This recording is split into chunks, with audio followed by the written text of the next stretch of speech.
अथ 9वां अध्याय। राजा सूरथ ने कहा, हे भगवान, आपने रक्त बीज के वध से संबंध रखने वाली देवी का चरित्र मुझसे कहा। रक्त बीज के मरने पर महाक्रोधी शुंभ निशुंभ ने क्या किया था, वह भी अब सुनना चाहता हूँ। तब मेधा ऋषि कहते हैं कि हे राजन, रक्त बीज के सेना सहित मरने के बाद शुंभ और निशुंभ को बड़ा गुस्सा आया। इस प्रकार अपनी बहुत सी सेना को मरी हुई देखकर दैत्यराज देवी के आगे दौड़ा। उसके साथ असुरों की प्रधान सेना थी और उसके आगे पीछे तथा पार्श्व भाग में बड़े बड़े राक्षस थे, जो गुस्से से होठ चबाते हुए देवी को मारने आए। वह महावीर शुंभ भी अपनी सेना सहित बड़े कोप के साथ चंडिका देवी को मारने आया। तदंतर देवी के साथ शुंभ और निशुंभ का युद्ध होने लगा। उन राक्षसों ने मेघ की वर्षा के समान बाणों की वर्षा की। चंडिका ने अपने बाणों से उनके छोड़े हुए बाणों को काट दिया और अपने शस्त्रों की झड़ी लगाकर उन राक्षसों को घायल कर दिया। निशुंभ ने तीक्ष्ण खड्ग और चमकती ढाल से देवी के सिंह के मस्तक पर प्रहार किया। देवी ने अपने वाहन को पिटता देख शूर्पु नामक तीक्ष्ण बाणों से निशुंभ की तलवार और अष्टचंद्र की ढाल को काट दिया। ढाल तलवार के कटते ही निशुंभ ने शरीर चलाई तो देवी ने अपने चक्र से काटकर इसके 2 टुकड़े कर दिए। तदंतर निशुंभ ने कुपित होकर देवी को मारने के लिए शूल को फेंका, परंतु देवी ने मुक्के से उसे चूर्ण कर दिया। फिर उसने गदा घुमाकर अंबिका के ऊपर फेंका, परंतु देवी ने उस गदा को त्रिशूल ने नष्ट कर दिया। तत्पश्चात निशुंभ को फरसा लेकर आते हुए देख देवी ने बाणों से मारा तो वह पृथ्वी पर गिर पड़ा। उस महाबलशाली निशुंभ को पृथ्वी पर गिरा देखकर शुंभ अत्यंत क्रोधित होकर अंबिका को मारने के लिए दौड़ा। वह उत्तम अस्त्र शस्त्रों से सुसज्जित बड़ी बड़ी 8 भुजाओं से समस्त आकाश को ढके हुए रथ पर बैठा था। देवी ने शुंभ को आते हुए देखकर शंखनाद किया तथा धनुष की चाप से अति दुस्सह शब्द किया और असुर सेना के तेज को नष्ट करने वाले घंटे का शब्द किया।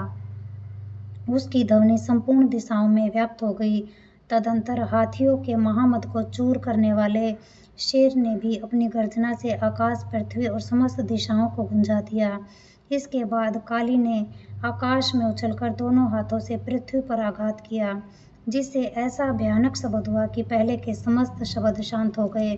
फिर शिवदूती ने असुरों के लिए अमंगलजनक अट्टहास किया, जिसके सुनते संपूर्ण असुर थर्रा उठे तथा शुंभ को बड़ा क्रोध हुआ। उस समय चंडिका ने कहा, अरे दुरात्मा, खड़ा रह।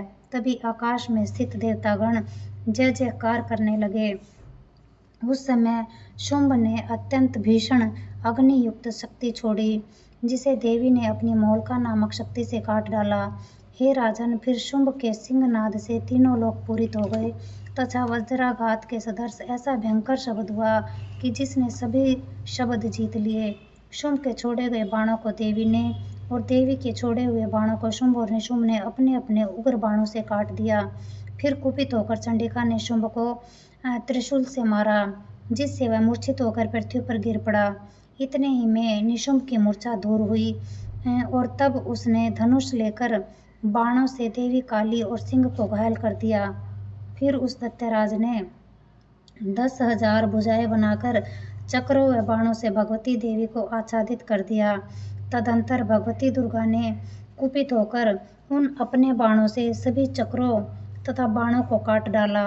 फिर असुर निशुंभ बड़ी तेजी से गदा लेकर देवी को मारने दौड़ा। गदा को आती हुई देखकर चंडिका ने उसे अपनी तीक्ष्ण धार वाली तलवार से काट डाला।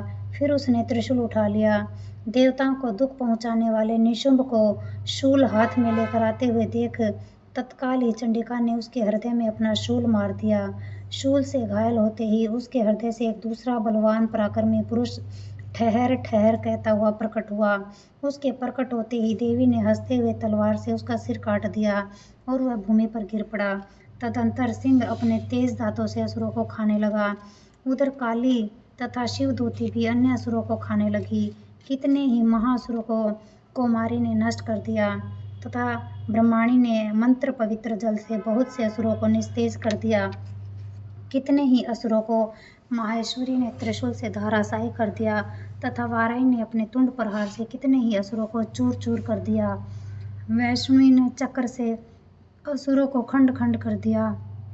इंद्री ने वज्र से बहुतों को मार गिराया।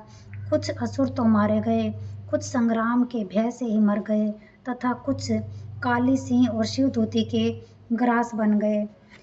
इस प्रकार निशुंभ वध नामक 9वां अध्याय समाप्त। जय मां दुर्गे, जय मां दुर्गे, जय मां दुर्गे।